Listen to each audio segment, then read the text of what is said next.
안녕하세요. 생생법률쇼 진행을 맡은 이인경 변호사입니다. 법과 친해지는 제법 좋은 방법 생생법률쇼. 오늘도 크고 작은 법률 문제로 어려움을 겪고 있는 여러분을 위한 법률 상담은 물론이고요. 세상을 들썩이게 하는 이슈들을 법적으로 풀어보는 시사법률 토크까지 준비되어 있습니다. 법률과 관련된 궁금한 내용이 있으신 분들은 상담 전화 02-557-8295번으로 연락 주시거나 법률방송 홈페이지에 접속 후 법률상담 게시판에 문의 남겨주시기 바랍니다. 그리고 아래 하단에 보이는 이메일과 카카오톡으로도 상담 문의 받고 있습니다. 각 분야 전문 변호사가 무료로 성심성의껏 상담해 드리니까요. 많은 참여 바랍니다. 지금 이 방송은 유튜브를 통해서도 실시간으로 함께 방송되고 있습니다. 많은 시청 부탁드리고요. 유튜브를 통한 소통의 창구도 활짝 열어두겠습니다. 그럼 오늘 도움 주실 변호사님 소개해 드리죠. 법률사무소 오페스의 송혜미 변호사 자리하셨습니다. 어서 오세요. 안녕하세요. 송혜미 변호사입니다. 네, 오늘도 억울하고 답답한 분들에게 명쾌하고 유익한 상담 해주시길 기대해 보겠습니다. 생생법률쇼, 그럼 오늘 접수된 상담 미리 살펴보죠. 혼자 이혼해 오면 명의 넘겨준다. 네, 방어적으로 잡은 팔목이 폭행죄가 되나요? 장애인 전용구역 불법 주차 시 처벌은? 형사소송에서 재산피해 회복 가능할까? 자, 이렇게 오늘도 다양한 분야의 상담이 접수가 되었네요. 잠시 후 변호사님과 함께 속 시원한 해결책 함께 찾아보도록 하겠습니다. 시청자 여러분들도 끝까지 방송 함께 해주시면서 어떤 해결책이 제시될지 궁금증 함께 가져주시기 바랍니다. 자, 생생법률쇼 첫 순서는 판결록입니다. 판결록은 뉴스와 신문에서 회자되고 나는 화제의 판결에 대해서 자세히 짚어보는 시간인데요. 오늘은 어떤 내용 준비하셨을까요? 네, 검찰 강압수사의 피해자라고 주장해온 청산가리 막걸리 사건의 피고인들에게 재심에서 무죄가 선고된 판결입니다. 지난 28일 살인 및 존속살인 등 혐의로 기소된 백씨 부녀에게 항소심 재심에서 피고인들에게 각각 무기징역과 징역 20년을 선고했던 원심을 파기하고 무죄를 선고했습니다. 재판부는 이 사건의 주요 증거였던 범행 자백이 검찰 강압수사에 의한 허위 진술이었다는 피고인들의 주장을 인정했습니다. 네, 청산가리 막걸리 사건. 저희 법률방송에서도 사건 사고 코너에서 미리 다뤘었는데요. 오늘은 법리 해석을 중심으로 좀 살펴보도록 하겠습니다. 굉장히 유명한 사건이었어요. 네. 혹시나 잘 모르고 계실 시청자분들을 위해서 사건의 내막을 좀 설명해 주신다면요? 네, 사건은 16년 전으로 되돌아가는데요. 2009년 전남 순천에서 청산가리가 섞인 막걸리를 마신 마을 주민 2명이 죽고 2명이 부상을 입은 사건이 발생했습니다. 이 사건의 피의자로 백씨 부녀가 지목이 됐는데요. 과거 기소와 유죄 판결의 핵심 증거는 백씨 부녀의 진술이었습니다. 하지만 이 진술에는 풀리지 않는 의문이 많았는데요. 딸은 수사 초기 인터넷으로 청산가리를 구매해 배달받았다 라고 했지만 경제 내역도 인출 내역도 없었고 청산가리 구매처로 지목된 지인은 이미 17년 전 사망한 사람이었습니다. 예. 진술을 뒷받침할 객관적인 증거조차 존재하지 않았던 것인데요. 검찰은 또 부녀의 공모관계를 입증하기 위해 채무 문제를 범행 동기로 삼으려고 했습니다. 하지만 이를 적시하기 힘들어지자 부녀 성관계라는 동기를 만들려는 정황도 있었습니다. 영상 녹화를 보면 검사는 딸에게 혹시 아버지가 성추행을 하지 않았냐라고 묻지만 딸은 바로 부인했고 이 내용은 조서에 제대로 담기지도 않았습니다.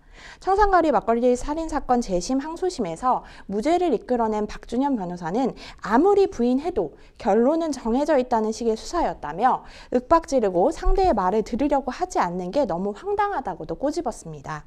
특히 검찰의 이러한 수사는 문맹이었던 아버지 그리고 경계선 장애에 있던 딸을 더욱 궁지로 몰았습니다.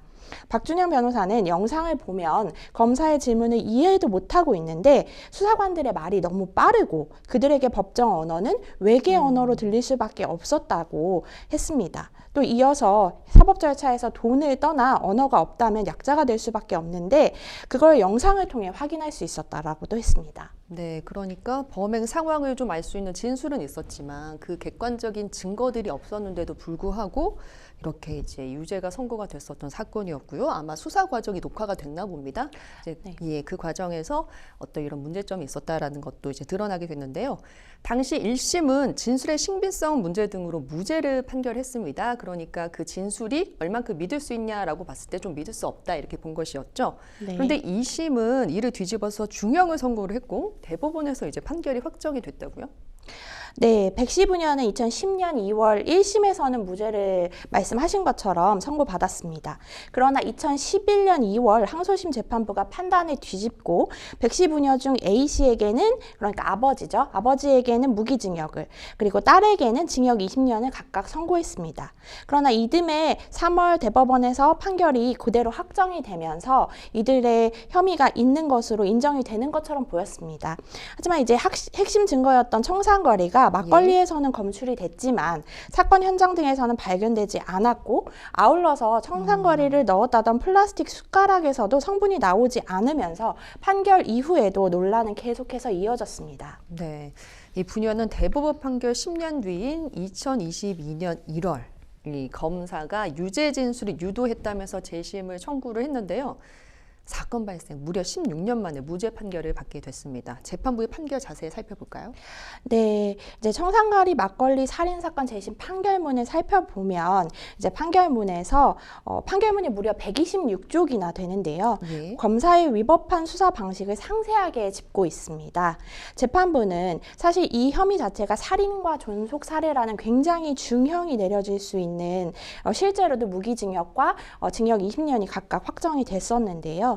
이 부분에 대해서 핵심 증거를 대부분 검찰이 인정하지 않았고요. 검찰이 제시했던 그 핵심 증거들을 무죄를 판단한 예. 재판부에서는 대부분 인정하지 않았고요. 이제 재판부는 더군다나 백씨 부녀의 이제 초등학교 2학년 때 학교를 중퇴해서 한글을 읽고 쓰는 게 서툴렀던 점, 그리고 예. 딸 같은 경우에는 독립적인 사회생활이 어려운 경계선 지능인이라는 점을 이제 악용했다라고 봤습니다. 예. 그러니까 핵심 증거로 쓰였던 자백 진술들을 이제 조목조목 상세하게 강요가 있었다, 허위 작성이 있었다, 이제 적법하지 않다라고 봤는데요. 결국에는 이 네라고 대답한 것을 자백으로 포장한다든지, 아니면 네. 검사에게 자백 직후에 거짓말이었다라고 말했는데도 이를 받아들여주지 않는다든지 하는 부분들을 다 문제로 삼았습니다. 그리고 또 마지막에 이제 피고인에게 유리한 증언 내용을 했던 막걸리를 팔았다고 지목된 사장의 진술을 검찰 측에서 다시 재증언으로 번복을 했는데요. 이러한 증언을 일방적으로 번복시키는 방식 역시도 증거로 채택할 수 없다라고 하면서 이제 재판부에서는 검찰의 주장을 인정하지 않았습니다. 예, 그러니까 뭐 유도신문 할 수도 있잖아요, 검사가. 네. 그러니까 유도신문 했는데 그냥 네라고 대답했을 뿐인데 그것이 이제 자백으로 뭔가 네. 진술로서 뭔가 증거가 됐던 모양이군요. 네, 맞습니다. 자, 검찰은 이제 무죄 선고 후에 판결문을 검토하고 상고 여부를 결정하겠다라는 의지를 이제 내비쳤습니다. 아무래도 좀 상고할 의지를 좀 피력을 한 것 같은데요. 뭐 그래서일까요? 사과의 말조차 일단 없었다고 하죠. 네, 재심 변론을 맡으셨던 박준영 변호사는 재심 공판을 맡은 검사는 이런 위법한 수사에 눈을 감은 채 오히려 과거 검사의 잘못을 감쌌다며 반성과 성찰 대신 무책임한 태도를 보였고, 결심 공판에서는 백점선 부녀에게 다시 유죄를 선고해달라고 요구하는 등 어처구니 없는 주장까지 했다고 지적을 했습니다. 네. 청산가리 막걸리 살인 사건 이 재심 항소심에서 무죄를 이끌어냈던 뭐 말씀해 주셨던 박준영 변호사는 이번 사건을 수사권 남용의 종합판이라는 평가를 내놨는데 어떻게 보시는지요? 네, 이제 헌법과 형사소송법에는 변호인의 조력권, 그리고 불리한 진술 거부권, 피의자 신문조서 열람권 등을 보장을 하고 있습니다. 그런데 이 부분을 전혀 보장받지 못하고 지금 아까 말씀드린 진술 조서에서 보면 뭐 시간이 없으니까 그냥 빨리 넘어가자, 뭐 수사관이 이렇게 이야기를 예. 하는 등 수사관의 재량으로서 이제 어느 정도 자백으로 포장하려는 의도를 가지고 있었다고 충분히 볼 수 있는 조사를 네. 하고 있거든요. 그리고 결론을 정해두고서 이제 짜맞추기식으로 수사를 함으로써 어떠한 답변을 해도 이미 답은 정해지고 있는 것 같다라는 그런 마음을 피의자들이 느끼도록 한 것이죠. 그리고 결국에는 이제 사회적 약자에 해당하는 이 백씨 부녀에 대해서 이 부분에 대한 이제 법정 용어를 제대로 설명을 해준다든지 진술에 있어서 이게 어떻게 작용한다는 부분에 대해서 알려주지도 않고 이제 부녀가 이건 거짓말이었다라고 얘기하는데도 그냥 넘어가자라는 식으로 수사를 네. 했던 것이죠. 그러니까 뭐 시쳇말로 요즘 말로 뭐 답정너 수사를 네, 한 그렇죠. 모양이네요. 네. 예. 청산가리 막걸리 사건이 이제 무죄로 판결이 일단은 났습니다. 수사 재판 과정 중에 이 사회적 약자의 인권이 보호될 수 있도록 이 장치를 마련해야 된다 이런 지적이 제기되기도 했다고요. 네, 그래서 이 부분에 대해서 안창호 국가인권위원회 위원장이 30일에 성명을 발표하기도 했습니다. 이 안 위원장은 수사기관의 수사, 법원의 재판, 형 집행 등은 국가의 공권력 행사 중 가장 강력한 수준으로 개인의 자유 권리를 제한하는 행위이기 때문에 수사 재판 과정에서 피고인의 기본 인권이 충실히 보장되어야 한다고 말을 했습니다. 특히 장애인과 아동 청소년 등 사회적 약자에 대해서는 단순히 법률적 절차를 안내하는 데 그치는 게 아니라 실질적인 이해와 명확한 의사표시를 할 수 있는 보호장치가 마련돼야 한다고도 강조했는데요. 더군다나 이번 사건은 재심을 통해서 무죄를 선고받았기 때문에 재심이라는 것이 형사사법 절차에서 인권 보장을 위한 최후의 보루라면서 검찰은 상고 여부 검토에 있어서 재심이 피고인의 권리 회복의 중심 가치를 두고 있다는 본질을 상기해야 한다고도 강조했습니다. 이어서 검찰 상고가 관행적 불복 절차가 돼서는 안 된다며 검찰은 오판으로 인한 부녀의 기본권 침해 회복을 최우선으로 고려해서 상고 여부를 검토하기를 바란다고도 덧붙였습니다. 네, 이 백 씨는 무죄 선고 직후에 기가 막힌다 이런 짤막한 소감을 남겼다고 하는데요. 참 많은 생각이 들어요. 네, 사실 이 무기징역과 징역 20년이라는 이런 것이 상상도 되지 않는데요. 이런 부분에 있어서 본인이 하지도 않았는데 얼마나 공포스러우셨을지, 그리고 굉장히 많은 시간이 흐른 뒤기 때문에 이 부분에 대해서 어떠한 걸로도 또 보상이 되지 않을 것 같다는 그런 마음이 듭니다. 네, 청산가리 막걸리 사건 재심 사건에서 이제 무죄가 선고됐다는 저희가 내용을 판결록에서 살펴봤습니다. 여러분은 지금 생생법률쇼와 함께하고 계십니다.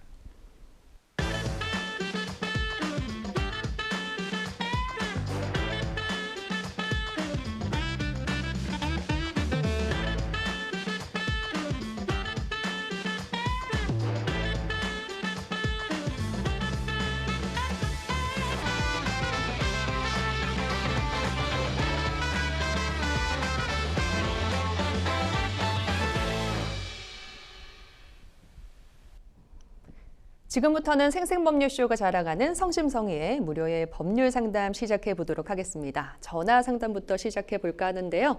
전화 연결돼 있는데요. 받아보죠. 안녕하세요. 어떤 점이 궁금해서 연락 주셨을까요? 여보세요? 예. 다른 게 아니고요. 저기 집사람이 집을 나가는데 뭐 연락도 안 돼갖고 이혼을 해달라도 안 해주고, 예.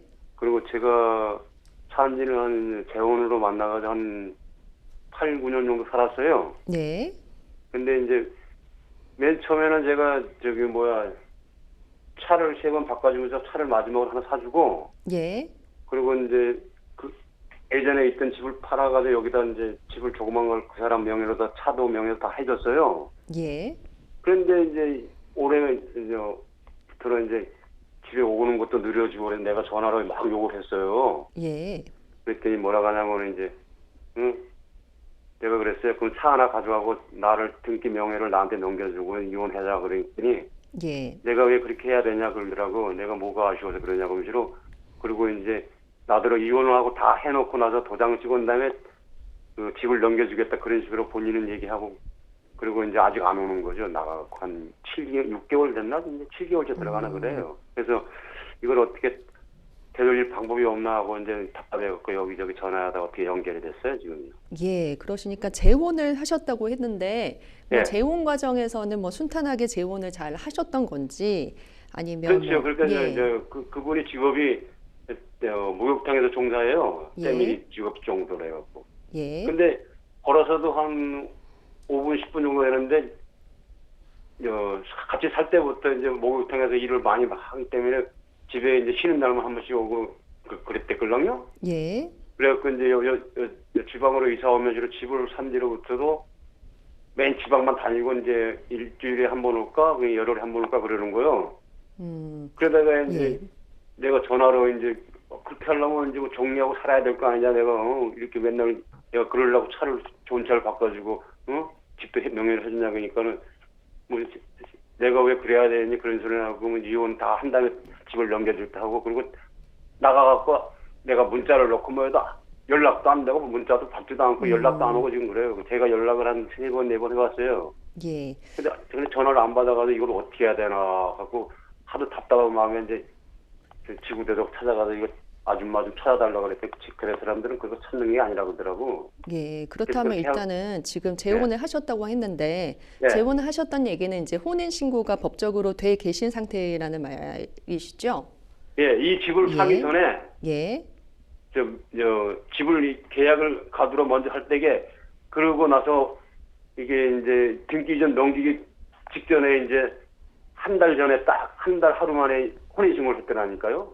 예, 그러니까 이제 했더라고 하는 게 두 분이서 같이 가셔서 뭐 아니요, 동사무소 가서 하신 거예요? 예. 나는 같이 안 가, 기억이 안 나요. 그러니까 이제 뭐 내가 주민등록을 주고 왔는지 그것도 예. 오래돼서 기억 안 나는데 자기 동생하고 같이 가서 했더라고요.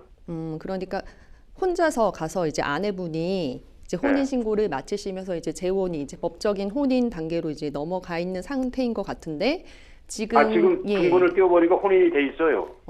예. 2022년도 6월 달에. 예, 그러니까 좀 그 부분도 좀 명확하지 않네요. 보니까. 예. 예, 그러니까 혼자 가셔가지고 혼인신고도 해버렸었고, 네. 그리고 뭐 차도 이제 명의도 이제 아내분 명의로 사 주신 것 같고, 네. 그리고 집도 지금 아내분 명의로 돼 있다는 말씀이신 거죠? 예. 그런데 얼마 전부터 이제 연락이 닿지 않고 가출을 한 상태다.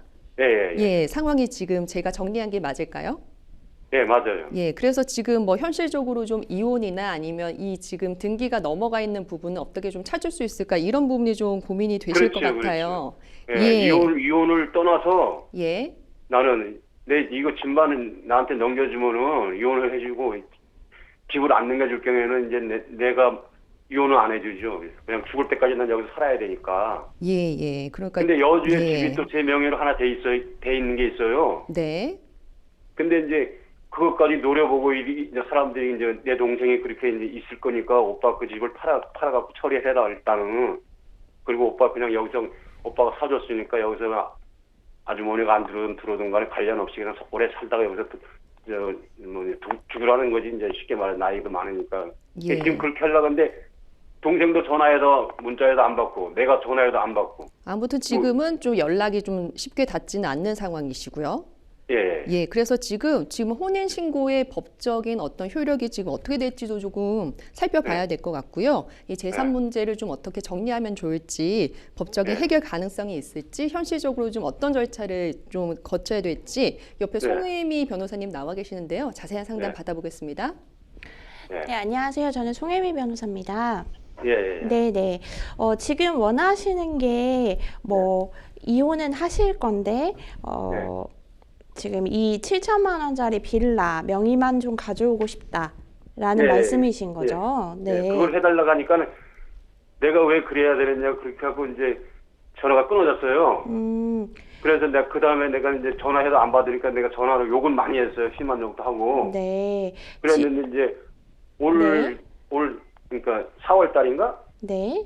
그때부터 나가갖고 이제 전화해도 안 받고 지금까지 들어오지도 않는 거예요. 그리고 여기에 있는 짐 이런 건 하나도 안 가지고 지금 나갔거든요. 네. 가지러 오지도 않고. 지금 사실혼 관계로 지내신 지는 2014년 내지는 15년부터 지내신 건가요? 예, 내가 이제 은행에 돈 붙여준 거 있잖아요. 본인 앞으로.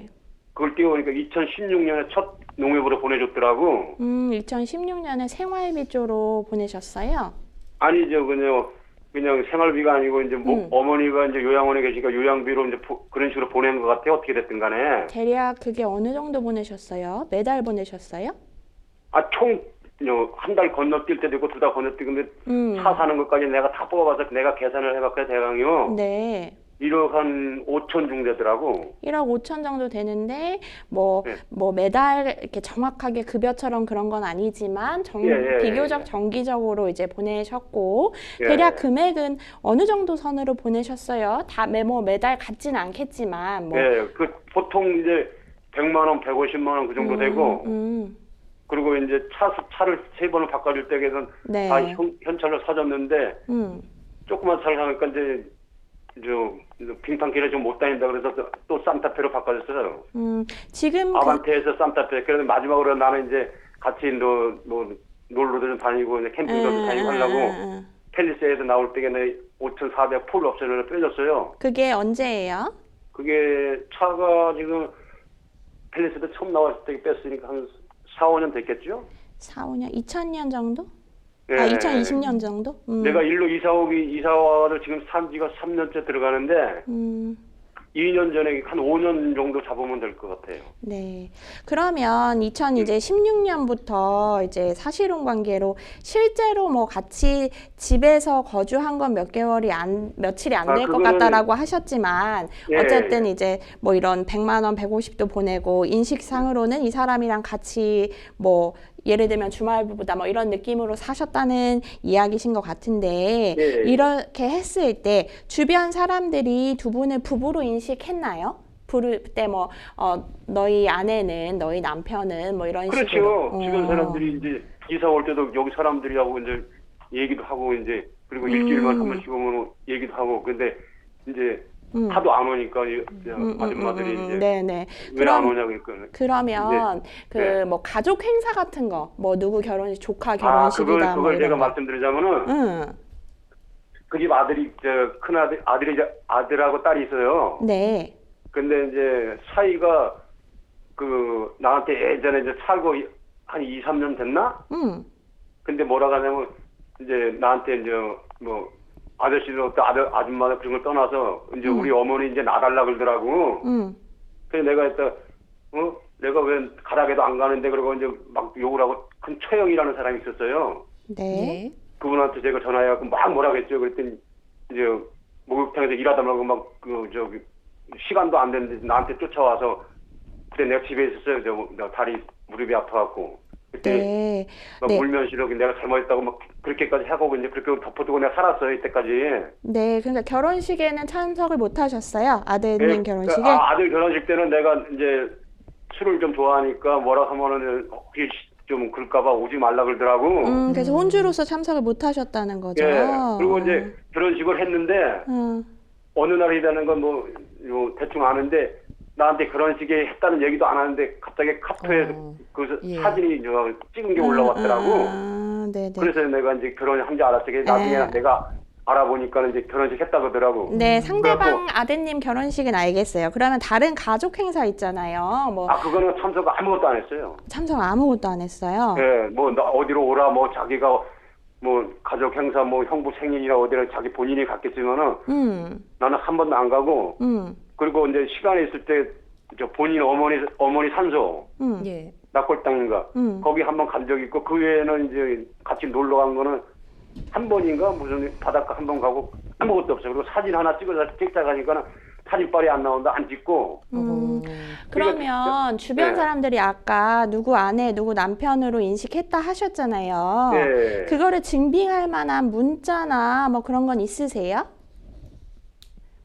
너희 아내한테도 물어봐 뭐 이런 문자라든지. 그런 거 아무것도 없어요. 그런 건 아무것도 없어요. 그리고 이제 전화하는 것도 별로 싫어하고 그래서 내가 전화 잘 안 하는데 예전에는 이제 카카오톡으로 사진하고 그 주민 전화번호 있잖아요. 네. 그것도 지금 이제 되기 싫어서 다 지워버렸어요. 그리고 이제 방에 있는 짐도 버릴 건 좀 버렸지만 그래도 본인 옷 같은 거나 이런 거는 농장에 차곡차곡 해갖고 쌓아놨지 내가 보면은 싫어하니까 내가 화가 그러면 지금 재산이 상대방 명의로 해준 차량이 있고, 그 다음에 상대방 명의로 해줘서 지금 가져오고 싶으신 빌라가 있고, 그 다음에 네. 이제 우리 상담자님 명의로 되어 있는 여주의 집이 있어요. 그쵸? 예. 예. 이거 말고는 또 플러스 재산이 뭐가 있을까요? 없어요. 아무것도 없어요. 없어요. 통장에 돈도 없고 그리고 이제 여제 그 집을 이제 4명이나 되니까 월세를 주고 여기 와 내가 살잖아요. 네. 그거 월세하고 노령연금 받아가서 내가 한 80만 원 갖고 한 달 살아가는 거예요 지금. 1년 반쯤 돼서 일 안 한 지가 일할 때도 없고. 여주 이제는. 집은 얼마예요? 가액이? 그게 내가 살 때는 1억 한 3천 주고 샀어요. 이게 더 크네요. 7천 빌라보다. 아, 그 여기 거기가 재산세가 2번 나오고 여기는 한 번 나와요. 집이 여기는 좀 연립이니까. 거기는 이제 아파트가 됐기 때문에 2번 나오더라고. 내가 물어봤더니 2번 나오더라고. 많이 나오지 않고 한 6만 원 좀 더 되게 여주 집은 네. 언제 구매하셨어요? 아, 그분하고 같이 살면서로 한 2-3달 만에 의왕의 집을 팔아가지고 그 집을 매매를 했어요, 제가. 2016년 정도에? 그렇죠. 그 정도 됐을 거야, 아마. 살고 얼마 있다가 이제 그걸 이제 팔아갖고 거기다 집을 사고 이제 같이 살았지, 거기서. 네. 자, 지금 일단 말씀드리면 재산 분할이라는 거는 그 동생분이 얘기하신 것처럼 우리의 모든 플러스 재산과 마이너스 재산을 다 합쳐요. 네. 아내분과 지금 상담자님의 재산을 다 합쳐요. 그래가지고 다 합친 다음에 둘이 나눠 갖는 거예요. 퍼센트는 어떻게 될지 모르겠지만 나눠 갖는 거예요. 그래서 만약에 지금 2022년에 한 혼인신고로 하면은 퍼센테이지가 얼마 되진 않겠지만 어쨌든 그렇고, 아니면 2016년도 사실은 사실혼 관계라고 주장을 하시게 되면 더 한참 전으로 가게 되는 거니까 하실 수는 있는데 지금 보면은 아까 얘기하신 것처럼 가족 행사에는 나타나지 않았다. 그 다음에 아들 결혼식에도 혼주로서 참석하지 않았다. 이런 점들은 우리가 사실혼을 주장하기에 불리한 점들이에요. 네. 그러니까 네네 같이 사는 걸로는 같이 사는 것만으로는 사실혼으로 보진 않아요. 이제 같이 사는 것도 동거가 있고 사실혼이 있는데, 이제 사실혼은 혼인의 의사가 있었냐가 굉장히 중요해요. 그래서 주변에 다른 사람들이 다 혼인신고만 안 했을 뿐이지 부부다. 그래서 가족 행사도 다 같이 가고 뭐 자녀 결혼식도 다 하고 가족 행사에도 다 나타나고 이런 것들을 보통은, 그래서 어떤 경우에는 우리가 결혼식 한 사진을 내기도 해요. 결혼식은 했는데 우리가 혼인신고만 하지 않았던 것이다. 이런 걸로 보기 때문에, 그래서 지금은 사실 상대방이 제가 볼 때는 약간 요 기간을 사실혼으로 인정받지 않으려고 좀 했던 것 같아요. 의도적으로. 네. 네. 그래서 그렇게 되면은 이제 우리가 재산을 분할로 가져오기 위해서는 2020년 혼인신고가 맞다고 인정을 해버려야 되는데, 상대방이 지금 일부러 몰래 했다는 그 부분을 그렇게 하시게 된다고 했을 때도 일단은 요 7천만 원 빌라를 가져오시려면 요 자금 출처부터 다 까봐야 될 것 같아요. 이제 사주셨다고 했으니까 우리가 혼인을 위해서 사준 거다. 그러니까 부부 공동의 재산이다. 이렇게 돼야 되거든요. 그렇게 되고, 만약에 그렇지 않고 우리가 요거 사실혼도 날라가고 22년 혼인신고 부분도 우리가 한 게 아니고 위조된 서류를 가져가서 이제 몰래 한 것이다 라고 이 법적인 성격을 다투게 된다면, 그렇게 된다면 결국에는 이 빌라는 명의신탁이라고 가져와야 되는데, 그렇게 봤을 때도 역시 자금 출처를 봐야 되거든요. 자금이 다 그러면은 상담자님한테서 갔어야 돼요. 이 집 상에 사서 돈 출처요? 네네네네. 그거는 제가 이제 저기 이제 교보 생명에다 보험 들어오는 게 만기가 돼갖고 그 돈을 찾아갖고 그게 차도 두 번 세 번 바꿔주고 마지막에는 이제 저기 은행에서 돈을 하기가 뭐하니까 보험금을 다 털어갖고 여기를 내가 저기 뭐 집을 다 구매를 했지 어떻게 됐습니까? 네, 그래서 제가 추측하기로는 상대방은 지금 사실은 2016년부터는 부정을 하고, 그러니까 제 얘기가 아니고 상대방 얘기예요. 상대방이 이렇게 주장할 것 같다는 거예요. 그건 부정을 하고, 왜냐하면 20년에도 빌라를 샀으니까 22년 전에 산 거는 다 자기 명의로 돼 있으니까 자기 걸로 주장을 하고 싶으신 거고, 그쪽은. 그리고 그렇겠지. 그리고 22년도부터는 혼인이 되어 있으니까 이제 요거는 여주 집은 우리 같이 나누자. 퍼센테이지 일부라도 내가 좀 가져가자. 라는 입장이신 것 같아요. 상대방은. 예. 내 동생도 빌더라고. 예. 근데 그게 지금 지금은 괜찮은데 오빠가 만약에 죽었을 경우에 그치. 나는 이제 혼인신고도 해놨으니까 내가 그 집도 이제 넘보지 않느냐. 그렇죠. 네. 그러니까 이제 오빠 아직 건강하고 살아있을 때 그 집을 처분하고 다 쓸고 돌아가시라. 뭐 이혼을 안 하시고 이 상태를 유지하실 거면 뭐 그러실 수도 있고요. 지금 아까 제가 말씀드린 것처럼 경우의 수가 되게 많아요. 지금 우리 상담자님 사실관계 속에서는. 그렇기 때문에 이 부분을 조금 진짜 이혼을 하시겠다든지 아니면 이 재산을 진짜 가져오셔야 되겠다든지 하신다면 조금 더 면밀하게 전문가의 상담을 좀 받아보셔야 될 것 같아요. 네. 상담을요? 네네네. 아니 그런데 저 전화를 해서 받든가 그거 뭐 말이 있어야 될 거 아니에요. 이렇게 됐던 말도 없고 그냥. 근데 지금 상대방은 법률적인 자문을 받아서 움직이고 있는 것 같거든요. 제가 보기에는. 그러니까 우리 상담자님이 직접 뭐 지금 이혼 소송을 하셔라 뭐 이런 게 아니에요. 상담은 그냥 가서 자세히 지금 내가 어떤 걸 할 수 있는 무기가 있는지를 확인하시는 거거든요. 근데 지금 보내주신 것만으로는 제가 이렇게 추상적으로 이럴 경우는 이렇고 이럴 경우는 이렇다라고밖에 말씀을 못 드려요. 그러니까 이체 내역도 있다 하셨잖아요. 그 사줄 때 내가 다 보험에서 대출 받아서 이체했다 뭐 이런 것들이나 뭐 100만 원, 150만 원 이런 것도 있다 하셨잖아요. 그러니까 그런 거 전부 출력해가지고 전문가한테 일단 상담받는 건 큰 돈이 드는 건 아니니까 상담을 한번 받으셔서 내가 뭐를 할 수 있겠다. 연락할 때도 어떤 방식으로 해야겠다. 연락하면 뭘 물어봐야 되겠다. 이런 것들을 조금 확인하시는 게 좋을 것 같아요.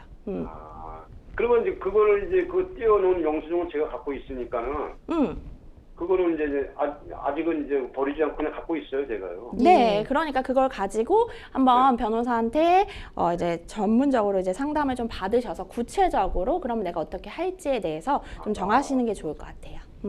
그 제가 이제 변호사 사무실에 가갖고. 네, 지금은 자료가 좀 부족합니다. 네. 네, 그게 이제 쉽게 말해서 저기 상담받는 상담 비용이 얼마씩이나 가죠? 그건 사무실마다 달라가지고요. 이제 집 근처 가까운 곳이나 기본적으로 얼마 있을 거 아니에요? 그건 정말 다 다르거든요. 네, 다 달라요. 네. 그래서 한번 확인해 보시고. 아무래도 이제 변호사님의 경력이나 또 이제 사무실 운영 방침에 따라 다를 수도 있고 뭐 안 받으시는 분도 계시고 만약에 사건으로 만약 정말 이제 정식으로 수임이 된다고 한다면은 이제 그런 것도 안 받으신 분도 계시고 하니까요. 지금 변호사님이 말씀해 주셨던 것처럼 지금 상대는 굉장히 전략적으로 움직이고 있는 것 같아요. 그렇기 때문에 지금 저희가 이제 상상할 수 있는 그리고 이제 좀 상상할 수 있는 내가 바라는 건 딴 거 없어요. 전화 받아가지고. 아니 살기 싫으니까 집에 안 들어오고 그러면 또 한 가지는 여기 등기 넘겨주기 싫다. 그냥 이렇게 살자든가 뭔 얘기를 했는데 얘기도 없고 그냥. 아무래도 이제 말을 섞게 되면 그분의 입장에서도 또 불리할 수 있거든요. 그렇기 때문에 이렇게 적극적으로 전화를 하거나 그러시지는 않으실 것 같아요. 그렇기 때문에 좀 변호사나 아니 다른 분들의 좀 조력을 받으셔서 연락을 하실 때도 아마 좀 전략적으로 움직이시는 게 좋을 것 같습니다. 그리고 제가 저기 재판을 걸어갖고 이제 이혼을 소송에 들어가잖아요. 그리고 이걸 대충 들어보면은 누가 더 불리할 것 같아요? 그걸 지금 알 수 없습니다. 네, 그래서 제가 자료 이체 내역이나 이제 가지고 가셔서 대면 상담하시기를 권해드리는 거예요. 지금 우린 전화잖아요. 그리고 2020년에 했던 혼인 신고의 효력을 다툴지 여부도 아마 이제 자세한 상담이 좀 들어가면서 그 부분에 대한 결정도 필요하실 것 같아요. 예, 알겠습니다. 예.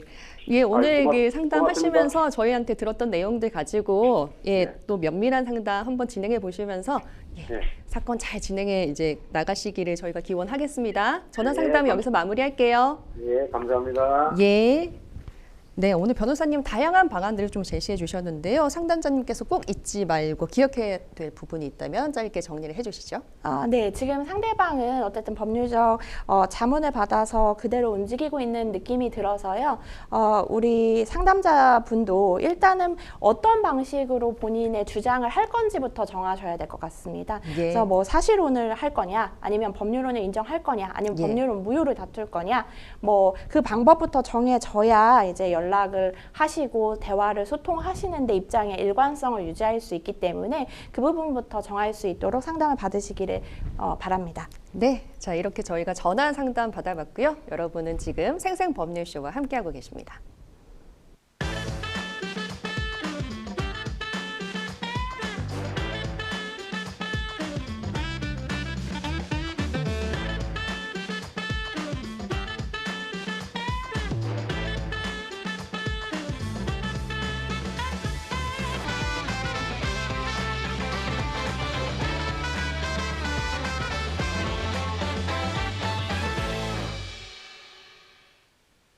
자, 이번에는 법률방송 이메일을 통해 들어온 여러분들의 법률적인 고민을 들어보도록 하겠습니다. 화면 함께 만나보시죠. 오래된 아파트 1층에 살고 있습니다. 베란다 바로 앞이 주차장인데요.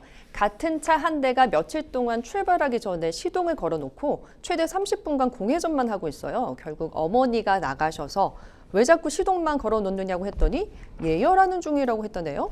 얘기 중에 둘 사이에 언성이 높아졌고 아들인 제가 큰 소리가 나서 나갔는데요. 상대는 젊은 사람인데 어머니한테 너무 버릇없이 말하는 겁니다. 삿대질하면서 말하기에 제가 그 사람의 팔목을 잡고 그만하시라 이렇게 했는데요. 상대가 팔목이 아프다며 경찰에 신고했습니다. 아플 정도로 세게 잡는 것도 아닌데 너무 황당하고 어머니께서는 분하다며 잠도 못 주무시네요. 아무리 화가 나도 신체 접촉은 하지 말아야 했나 후회도 되는데 제가 어떻게 대처해야 할지 조언 부탁드립니다 하셨어요. 참 먼저 무례한 행동을 했는데 그래서 이제 제지하려고 한 행동인 것 같은데요. 좀 억울하신 상황인 것 같습니다. 일단 상담자께서 상대의 팔목을 잡은 행위만으로 이 형사상의 폭행죄가 성립될 수 있는 건가요? 네. 상대의 위협이 있었다고 하더라도 상대방의 팔목을 잡는 행위는 폭행죄로 성립할 수 있습니다.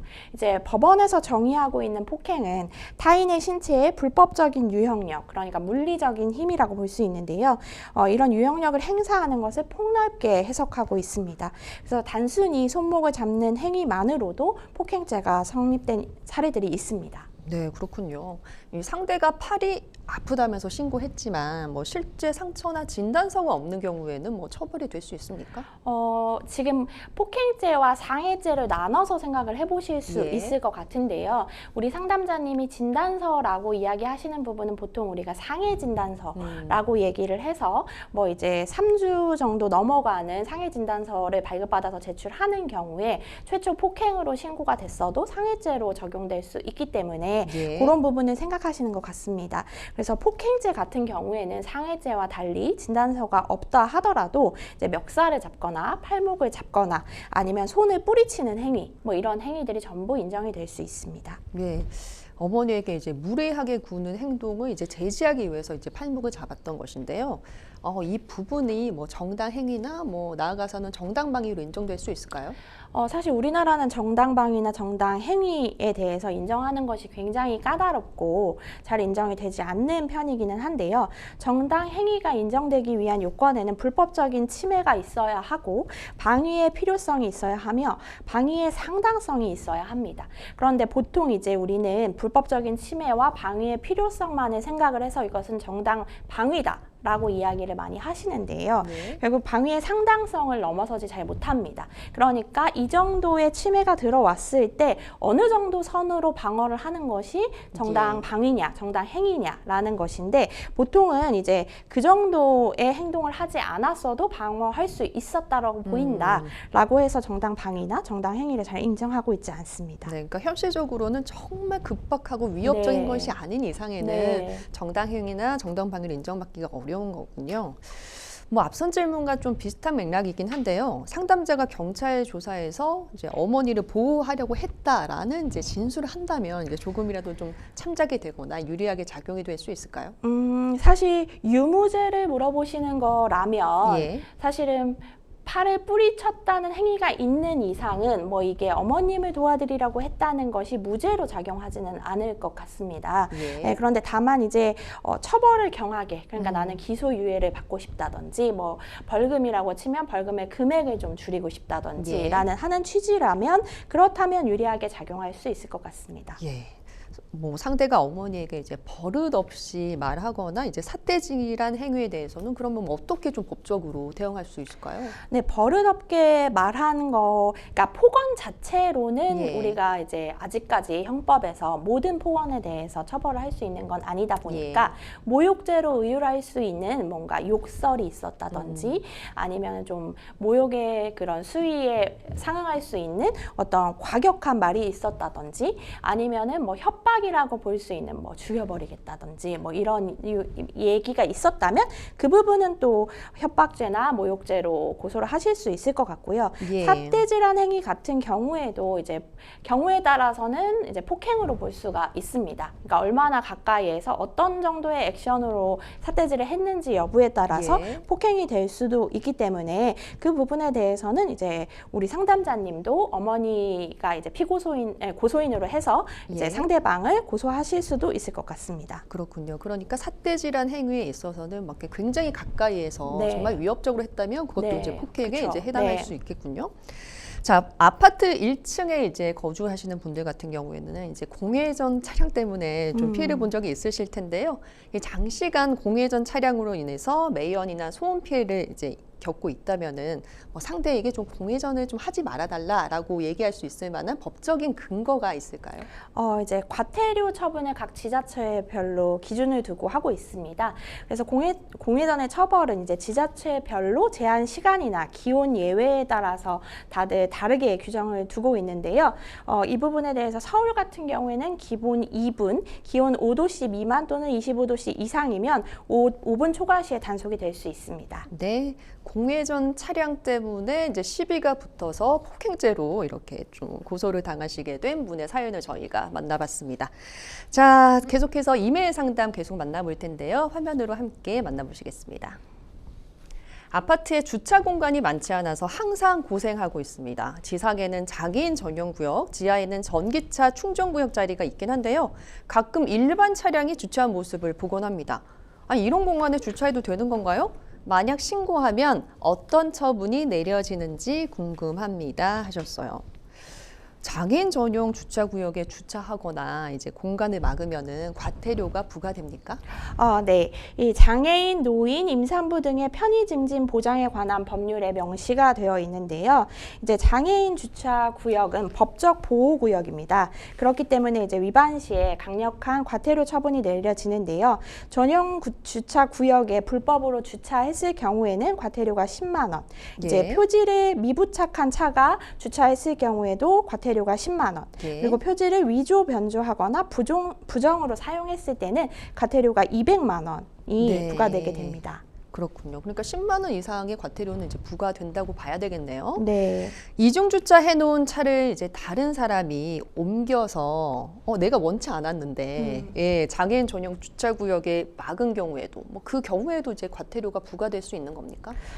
일단 그 현상만을 볼 때는 보통 우리가 신고할 때 사진을 찍어서 예. 앱으로 많이들 신고를 하시기 때문에 네. 그 당시의 상황을 사진으로 찍어서 주차 구역을 이제 방해했다라고 한다면 이제 과태료가 100에서 200만 원 정도 부과될 수 있는 이제 주차한 것보다도 더 높이 부과되는 과태료를 예. 기준을 두고 있습니다. 그런데 다만 그런 경우에는 이제 본인이 이의 신청을 또 하실 수가 있는데요. 예. 억울한 사정이 있었다는 부분에 대해서 이의 신청을 하실 수도 있습니다. 예, 그렇군요. 이의 신청의 방법이라고 해야 될까요? 뭐 억울하다면 어떻게 좀 해소할 수 있을까요? 네, 이의 신청은 먼저 이제 신청서를 작성하셔야 네. 하는데요.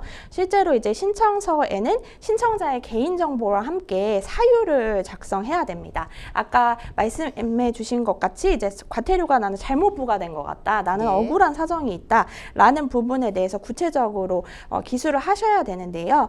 증빙 자료를 같이 첨부하셔야 됩니다. 그렇기 때문에 그렇군요. 이제 말로만 하시는 것이 아니라 나는 최초에 여기에 주차를 했었다라든지 그런 사진 자료를 함께 첨부하시는 것이 좋습니다. 예, 그러니까 증거 사진과 함께 네. 이 신청서를 이제 제시하면 되겠군요. 네네. 네, 마지막으로 좀 주차와 관련해서 유의해야 할 사항이 있으면은 짧게 얘기해 주시죠. 네, 요즘에는 장애인 주차구역뿐만 아니라 전기차 같은 경우에도 충전 구역이 있습니다. 그래서 여기에도 일반 차량이 주차하게 될 경우에는 2022년부터 과태료가 부과될 수 있기 때문에 유의하셔야 합니다. 예, 장애인 주차구역에 이제 비양심적으로 주차해 놓은 경우에 신고 절차가 어떻게 되는지, 과태료는 어느 정도 부과되는지 저희가 살펴봤습니다.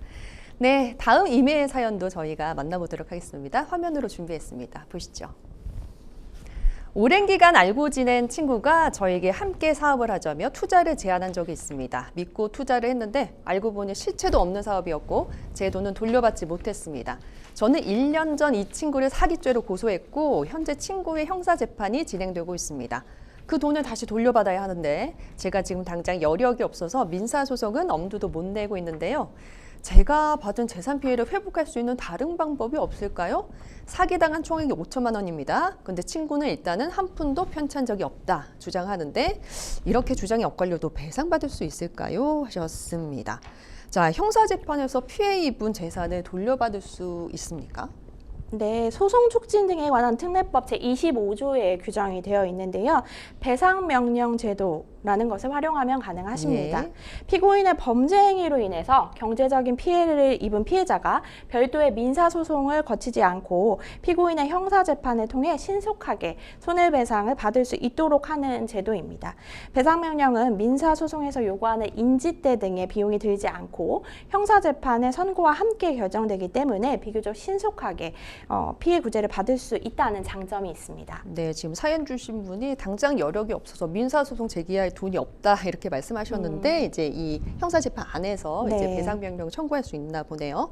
그러면 이제 배상명령을 청구할 수 있는, 받을 수 있는 사건이 따로 정해져 있나요? 네, 배상명령은 형법상 상해죄 등 폭력범죄, 강간 및 추행 등 성범죄, 예. 그리고 절도, 강도, 사기, 횡령, 배임 등 재산범죄와 예. 위 죄들에 대한 특정 범죄 가중처벌 등에 관한 법률, 그러니까 가중처벌되는 죄들, 그리고 그 미수죄, 그다음에 통신매체를 이용한 음란행위 등 성폭력 처벌 특례법상의 범죄, 그리고 아동 청소년 매매 행위 등의 아청법, 그러니까 아동 청소년의 성보호에 관한 법률의 범죄에 대해서 유죄 판결을 선고하는 경우에 내려질 수 있습니다. 네. 그리고 최근에는 스토킹 관련한 범죄도 가능하다고 규정이 되었습니다.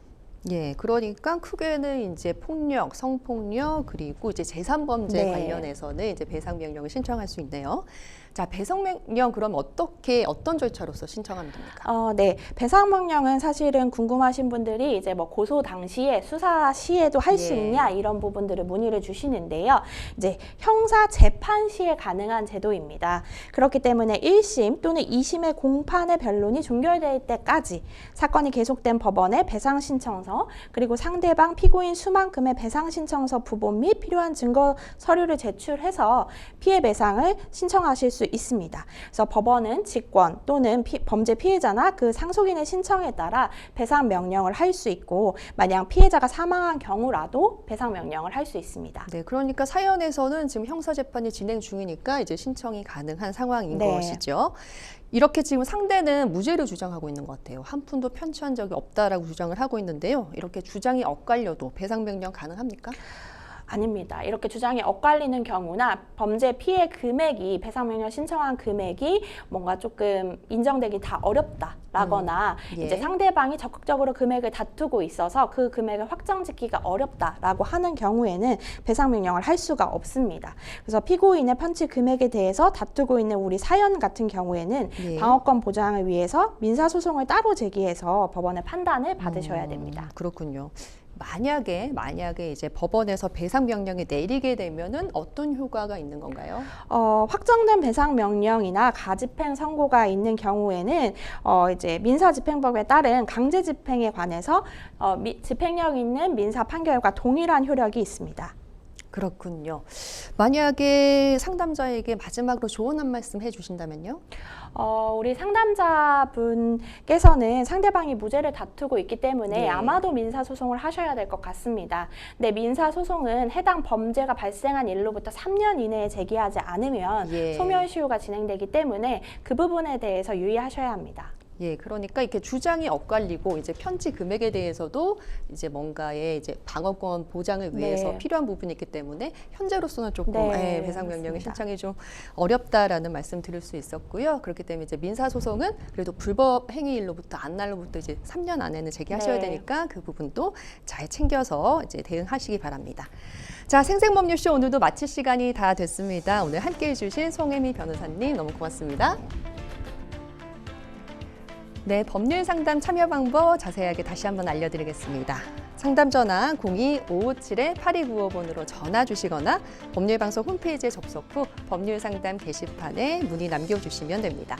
그리고 아래에 보이고 있죠? 이메일, 카카오톡으로도 여러분들의 법률적인 고민도 듣고 있습니다. 주저 마시고 저희에게 연락 주시기 바랍니다. 자, 생생법률쇼 오늘 저희가 준비한 소식은 여기까지입니다. 시청해주신 여러분 고맙습니다.